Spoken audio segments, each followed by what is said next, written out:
Welcome back YouTube students, आपका एक बार फिर से स्वागत है मेरे चैनल मिस्टर कोडर रोहित में। और आज का हमारा टॉपिक होने वाला है एक्सएफएस फाइल सिस्टम। तो पिछली वीडियो में हमने डिस्कस किया था जेएफएस फाइल सिस्टम को, तो जिसे बोलते हैं जर्नलाइजिंग फाइल सिस्टम।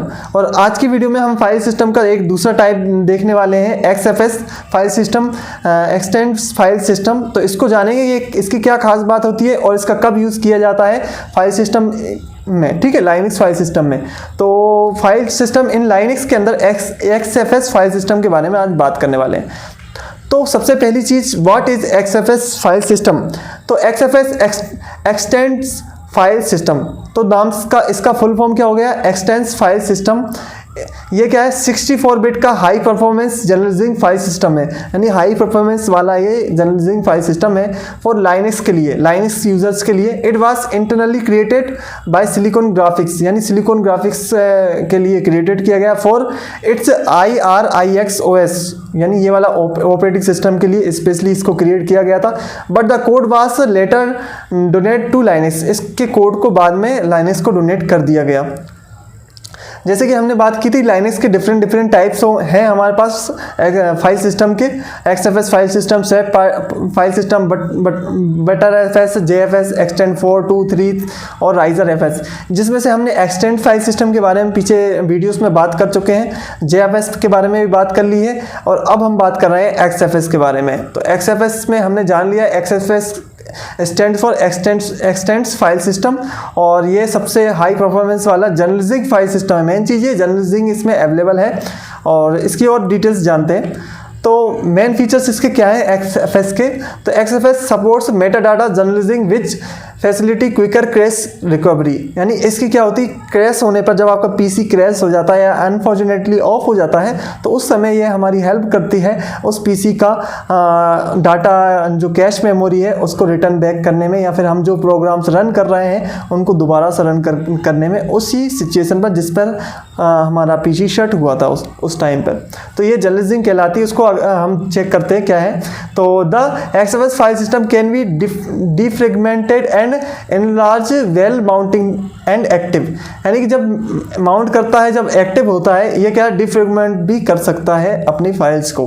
डिफ्रेगमेंट यानी कि अच्छी तरीके से जमा देना, जैसे आप लाइब्रेरी में बुक्स को जमा हुआ देखते हैं ना, उसी तरह ये अच्छे से फाइल्स को जमा कर रखता है, यानी कि फास्टली हम एक्सेस कर सकते हैं। इसको आइडिया हो जाता है कौन सी फाइल कहाँ पर रखी है। तो डिफ्रेगमेंटेशन कुछ नहीं है, हमारे जो हार्ड डिस्क या ऑपरेटिंग सिस्टम को या फाइल सिस्टम को बताना कि भाई सारी फाइलों की डिटेल्स वह रख ले। डिफ्रेगमेंटेशन वो भी ऑन माउंटिंग के समय ये देख सकता है उन्हें।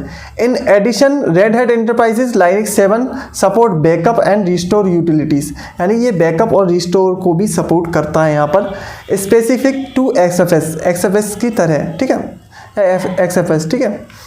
तो अब जर्नलाइजिंग की बात करें तो आपको मैं बता दूं जर्नलाइजिंग होता क्या है, इस पर भी मैं एक सेपरेट वीडियो बनाऊंगा, लेकिन यहाँ पर आपको इस आज के सेक्शन में जर्नलाइजिंग जानना भी ज़रूरी है। तो जर्नलाइजिंग कुछ नहीं है, यहाँ पर जब हम CPU चलाते हैं तो CPU पर मान लीजिए हम डिफरेंट टाइप के प्रोग्राम चलाते हैं, ब्राउज़र चला रहे हैं, और मान लीजिए वर्ड पर हमने कोई फाइल टाइप कर रखी हुई है, या फिर हज़ारों काम करते रहते हैं हम CPU पे। तो क्या होता है, उसकी एक कैच मेमोरी बनती है। कैच मेमोरी यानी कुछ फाइलें रैम्स में स्टोर होती हैं। तो कैच मेमोरी क्या करता है कि वह अपना पूरा जो भी हम वर्क कर रहे हैं उसको सेव करके रखता है, मतलब हम टास्क जो हम चला रहे हैं, यहाँ पर जो रन कर रहे हैं टास्क, उनको सेव करके रखता है। अगर कैच मेमोरी नहीं होगी तो हम यहाँ पर दूसरे टास्क पे जैसे ही मूव करते हैं, फर्स्ट टास्क का डाटा सारा डिलीट हो सकता है। तो कैच मेमोरी ये काम करती है, सेव करके रखती है उस डाटा को। तो यहाँ पर बस सिस्टम क्या करता है, बस सिस्टम में जर्नलाइजिंग के अंदर उस कैच मेमोरी को, एक तो पहले हमारी जो मेन मेमोरी है जो अभी हम यूज कर रहे हैं रनिंग कंडीशन वाली, मान लीजिए रैम, उसमें भी सेव करके रखता है, और ये हार्ड डिस्क के अंदर भी इसको स्टोर कर देता है, ताकि हम जब पीसी क्रैश्ड हो जाए तो हम इस कैच मेमोरी को यहाँ हार्ड डिस्क से बैकअप लेकर हमारे CPU को दे सकें, और CPU उसी रनिंग कंडीशन में दोबारा चालू हो सके। तो ये है पूरी जर्नलाइजिंग। बट क्या होता है, कभी कभी यहाँ पर फाइलें इतनी ज़्यादा बढ़ जाती हैं, ये इशू बनने लगता है, इसलिए हमको यहाँ पर जर्नलाइजिंग क्रिएट करनी होती है और डिलीट करनी होती है जर्नलाइजिंग फाइल्स। तो इसमें एक बैकअप या उन फाइलों को ऑटोमेटिक डिलीट करने का ऑप्शंस भी होता है जर्नलाइजिंग के अंदर। तो ये डिलीट भी करता जाता है उन फाइलों को जो अनवांटेड फाइल्स होती हैं। ओके, तो हमने यहाँ पर जान लिया है एक्सएफएस सपोर्ट करता है यहाँ पर किस किस चीज़ को, बैकअप एंड रिस्टोर यूटिलिटीज़ को। अब यहाँ पर लिमिट्स क्या होती हैं XFS की, अब यहाँ पर देख ले। अभी अगर 32 और 64 बिट का सिस्टम्स है, XFS support a minimum file system size. अब ये मिनिमम फाइल सिस्टम साइज यानी फाइल का कितना साइज सपोर्ट करती है, 8 ईटाबाइट। EB का मतलब है ईटाबाइट। और आपको मैं बता दूं कि 1 EB का वैल्यू होता है 1000 पेटाबाइट, और 1 पेटाबाइट होता है यहाँ पर 1000 टेराबाइट का।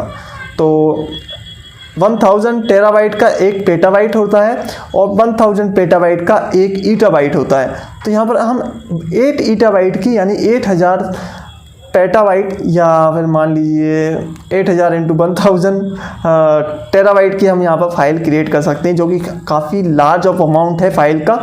तो ये लाइन इसकी, और साथ ही साथ हमें इसमें परफॉर्मेंस भी अच्छा मिलता है। तो maximum support of limits XFS on the volume size. Volume size यानी कि हम यहाँ पर पार्टीशन क्रिएट कर सकते हैं 100 टेराबाइट का, यानी 100 टेराबाइट का हम इसमें पार्टीशन भी क्रिएट कर सकते हैं। XFS implements journaling for meta data operations. XFS क्या है, ज़्यादातर मेटा डाटा ऑपरेशंस के लिए इम्प्लीमेंट किया गया था जर्नलिजिंग के, which guarantees the consistency of the file system following loss of power. जब पावर लॉस हो जाता है तो क्रैश हो जाता है, उस समय ये भी हमारी हेल्प करते हैं। और फाइल सिस्टम में ये 255 कैरेक्टर से अधिक की नेम की फाइल भी यहाँ पर ये सपोर्ट करता है। तो ये है हमारा क्या कहते हैं, ये है हमारा जनरल फाइल सिस्टम। तो आई होप आपको समझ में आया होगा XFS। दोस्तों ये है हमारा एक्सटेंड्स फाइल सिस्टम XFS। और आज की वीडियो में बस इतना ही। आई होप आपको XFS एक्सटेंड फाइल सिस्टम पूरा कंप्लीटली समझ में आया होगा। वीडियो अच्छी लगे तो चैनल को लाइक से सब्सक्राइब करना ना भूलें और बेल आइकन को दबा लें, ताकि आने वाली वीडियोस आप तक पहुंचती रहें। Thank you for watching.